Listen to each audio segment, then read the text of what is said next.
唐樓？家下啲賓賓咁有錢嘅咩？定係還是啲唐樓平成咁啊？老友你冇聽錯，我亦都冇講錯。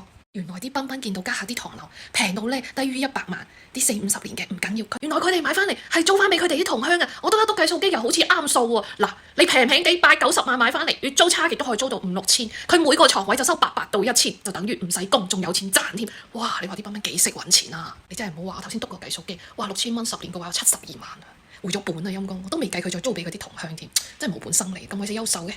咁啊，成為包租公包租婆喺澳門就落地生根。咁有人就話：咁如果佢要翻去佢自己國家，大佬啊，你由農村出過去省城，去個大城市，仲有邊個人想翻農村生活㗎？除非係揾唔到食嘅啫，揾到食做到包租公包租婆，鬼仲會想翻去窮嘅地方咩？係咪先？真係不得不俾個叻佢哋，醒到不得了。怪唔之得新馬路斯啦口，但係慢慢你就會發現變成賓賓街啦，係有原因㗎。